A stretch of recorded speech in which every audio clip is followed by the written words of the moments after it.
میرا سر چکراتا جا رہا تھا، میں انتہائی کمزور پڑتا جا رہا تھا، مگر مجھے اپنی سانسوں کی بقا کے لیے اسی ایک ٹانگ پر چلتے رہنا تھا۔ گورکن ان چاروں سمیت میرے پیچھے آہستہ آہستہ چلتا آ رہا تھا۔ مجھے کہانی سنتے سنتے سگریٹ کی طلب محسوس ہوئی۔ جو ہی میں نے پیک کی طرف ہاتھ بڑھایا، وہ خاموش ہو گیا۔ میرے سگریٹ سلگانے تک وہ یوں ہی چپ چاپ کر بھری نگاہوں سے مجھے دیکھتا رہا۔ کچھ لمحات چھپن چھپائی کا یہ کھیل جاری رہا، تب میری ہمت جواب دے گئی۔ دلدل نے میرا ایک پاؤں پر لڑکھڑا کر چلنا محال کر دیا۔ میں نے خود کو نیچے جانے دیا۔ اب میں کوہنیوں کے بل رینگ رہا تھا۔ یوں ہی رینگتے رینگتے اچانک مجھے نیچے سے کسی مخلوق نے آن گھیرا۔ وہ جو چیز بھی تھی مجھے زمین کے اندر ہی اندر دھنساتی جا رہی تھی۔ میرے حواس اب مکمل طور پر جواب دینے لگے۔ میرا دم گھٹنے لگا۔ اسی لمحے اس مخلوق نے مجھے چھوڑ دیا۔ میں بڑی مشکل سے پیٹ کے بل رینگتا ہوا ایک نسبتاً اونچی اور خشک جگہ پر پہنچ گیا۔ اب میری طاقت جواب دے چکی تھی۔ میں وہیں پڑا رہا۔ کچھ ہی دیر بعد گورکن اپنے ان دوستوں سمیت میرے اوپر جھکا ہوا تھا۔ کیا ہوا صاحب؟ بس اتنے میں ہی تھک گئے؟ مطلب اب تمہاری زندگی ہماری۔ میں نے آنکھوں میں آئے کیچڑ کے ذرات صاف کرتے ہوئے اس کی جانب دیکھا۔ مجھ سے کچھ بولا نہ جا رہا تھا، بس اس کے سامنے ہاتھ باندھ دیے۔ اب کبیر نامی اس تاجر کی حالت لمحہ با لمحہ غیر ہونے لگی۔ میرے لیے بھی وقت وہیں رک چکا تھا۔ میرے جڑے ہاتھ خوف، درد اور کمزوری کے مارے مسلسل کانپ رہے تھے۔ گورکن نے انتہائی سنجیدگی سے میرے ہاتھوں کی طرف دیکھا، پھر ایک خوفناک قہقہا لگاتے ہوئے کہا، نہ صاحب نہ، اب بس۔ تجھے بہت مواقع دیے، اب وقت آ گیا ہے کہ تیرے گناہوں کا ازالہ ہو۔ ان تمام مظلوموں کے بدلے کا وقت، جن کا حق مار کے تم آج ایک نامی گرامی تاجر بنے ہو۔ اتنا کہہ کر اس نے چاروں کو اشارہ کیا۔ وہ میری طرف بڑھے۔ میں ایک آدھ فٹ رینگنے میں کامیاب ہوا ہی تھا کہ ایک نے میری گردن آن دبوچی۔ انہوں نے مجھے ایک نسبتاً چھوٹے درخت سے الٹا لٹکا دیا اور پھر ایک بندہ ٹوکا لے کر میری طرف بڑھا۔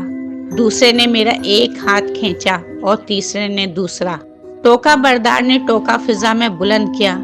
یوں میرے دونوں ہاتھ میری آنکھوں کے سامنے لمحوں میں ہی کٹ کر زمین پر جا گرے۔ میری آنکھوں کے سامنے اندھیرا چھانے لگا۔ اب میری موت بہت قریب پہنچ چکی تھی۔ میرے لیے وہ منظر انتہائی اذیت ناک تھا اور میں اس کی کہانی سنتے سنتے پریشان ہو رہا تھا۔ اس کے دونوں ہاتھ کٹ کر میرے سامنے فرش پر پڑے تھے۔ فرش اب خونی سیلاب کا منظر پیش کر رہا تھا۔ ہر طرف خون ہی خون، کٹے ہوئے ہاتھ، کٹا ہوا پاؤں۔ نہ جانے آج قدرت مجھے مزید کیا کیا دکھانا چاہتی تھی۔ کبیر کی کہانی اختتام کی جانب بڑھ رہی تھی تو وہ پھر بولنا شروع ہوا۔ جب انہیں لگا کہ میں آخری سانسیں لے رہا ہوں، انہوں نے اپنا آخری وار کیا۔ میری آنکھوں نے آخری منظر دیکھا۔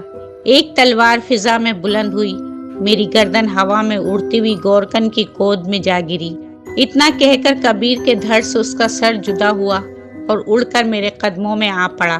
میں ایک زوردار چیخ کے ساتھ اپنی جگہ سے اچھلا، مارے خوف کے میرے جسم پر کپ کپی طاری ہو گئی۔ اس کا دھڑ اب مہرین کی لاش کے ساتھ پڑا تھا۔ کافی وقت لگا مجھے اپنی حالت سنبھالنے میں اور پھر وہی سلسلہ دوبارہ شروع ہو گیا۔ کتاب میرے ہاتھ میں تھی، تیسری کہانی کا ٹائٹل میرے سامنے تھا، اپارٹمنٹ۔ میرا نام عائشہ ہے۔ پہلی دو کہانیوں کی طرح اس بار بھی میرے کانوں میں آواز پڑی۔ میں نے فوراً گردن اٹھا کر دیکھا۔ میرے سامنے ایک بار پھر ایک لڑکی بیٹھی تھی، لمبا سا قد اور گوری چٹی۔ میرا نام عائشہ ہے۔ ابا جی کا تبادلہ شہر سے دور ایک قصبے میں ہوا تھا۔ ابا جی کو اس قصبے میں رہائش کے لیے ایک چھوٹا سا اپارٹمنٹ ملا تھا۔ 2 کمروں، کچن اور ملحقہ واش روم پر مشتمل یہ اپارٹمنٹ شاید چند سال پہلے ہی تعمیر کیا گیا۔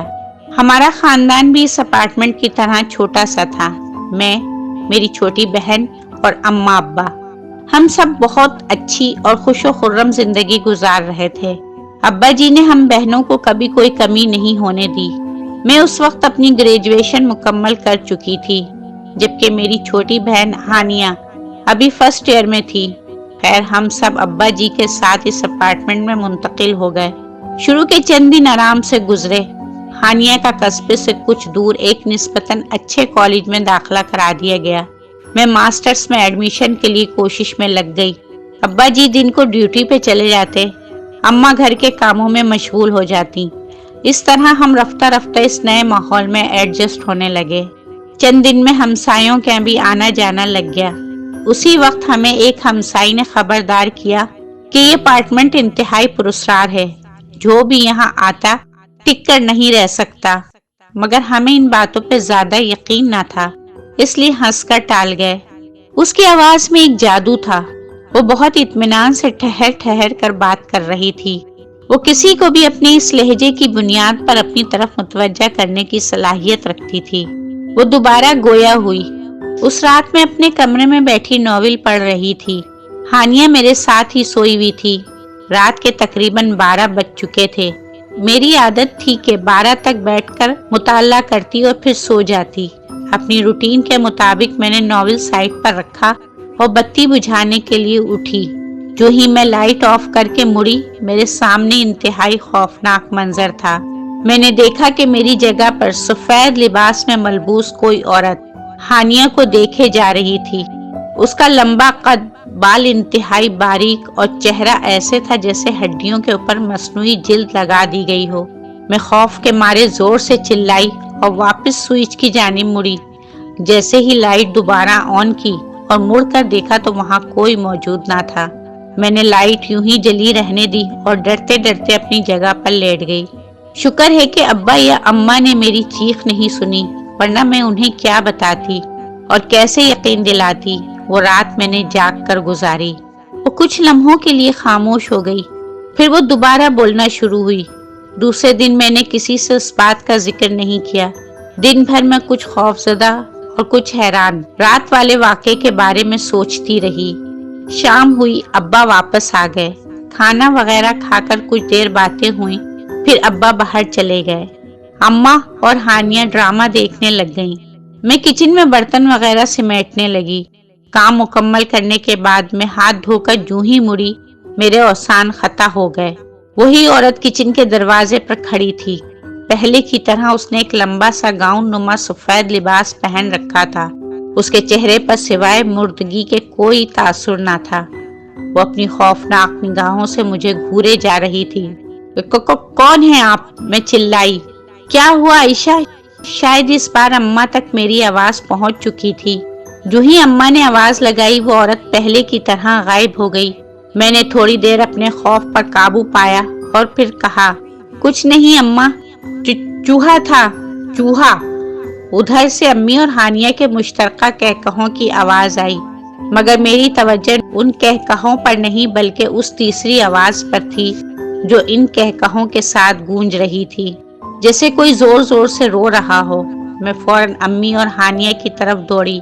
مجھے یوں ہانپتا کانپتا دیکھ کر ہانیہ ایک بار پھر ہنسی۔ کیا آپ اتنی بڑی ہو کر اتنے چھوٹے چوہے سے ڈر گئی ہو؟ میں نے کھا جانے والی نظروں سے اسے دیکھا اور اماں کے ساتھ دبک کر بیٹھ گئی۔ انہوں نے پیار سے میرے گال تھپ تھپائے اور ڈرامے میں مشغول ہو گئی۔ میرا دل زور زور سے دھڑک رہا تھا، نہ جانے کیوں۔ اس رات میں دیر تک جاگتی رہی مگر کچھ نہ ہوا۔ صبح ہوئی اور سب اپنی روٹین پر لگ گئے۔ شام تک میں اسی تذبذب میں رہی کہ اماں کو بتاؤں یا نہیں۔ بالآخر میں نے فیصلہ کیا کہ اگر آج رات پھر کوئی ایسا واقعہ پیش آتا ہے تو صبح ہوتے ہی میں اماں کو بتا دوں گی۔ ابا جی کی اس رات نائٹ ڈیوٹی تھی۔ کھانا کھا کر ہانیہ ٹی وی دیکھتے دیکھتے اماں کے ساتھ سو گئی اور میں اپنے کمرے میں آ گئی۔ مطلب اس رات ہانیہ امی کے پاس سوئی اور مجھے اکیلا سونا تھا۔ زندگی میں پہلی بار مجھے اکیلے سونے سے اس قدر خوف آ رہا تھا، مگر سونا تو اکیلے ہی تھا۔ رات 12 بجے تک معمول کے مطابق میں ناول پڑھتی رہی، مگر میرا ذہن منتشر رہا۔ میں خوف زدہ کسی خوفناک واقعے کے انتظار میں تھی مگر کچھ نہ ہوا۔ میں نے ڈرتے ڈرتے لائٹ آف کی اور فوراً لیٹ کر اپنے اوپر چادر لے لی، جیسے کسی خطرے کی صورت میں وہ چادر ہی میرا واحد سہارا تھی۔ مختلف آیات کا ویٹ کرتے کرتے مجھے نیند نے آن لیا۔ نہ جانے وہ کون سا پہر تھا جب کسی پائل کی چھن چھن سے میری آنکھ کھل گئی۔ مجھے ایسا لگا جیسے کوئی پائل پہنے میرے بیڈ کے گرد چکر لگا رہا ہو۔ رفتہ رفتہ پائل کی آواز بڑھنے لگی، پھر اس کے ساتھ ہی خوفناک قہقہوں کی آواز بھی میرے کانوں میں گونجنے لگی۔ میں نے چادر کو سختی سے اپنے اوپر لے لیا۔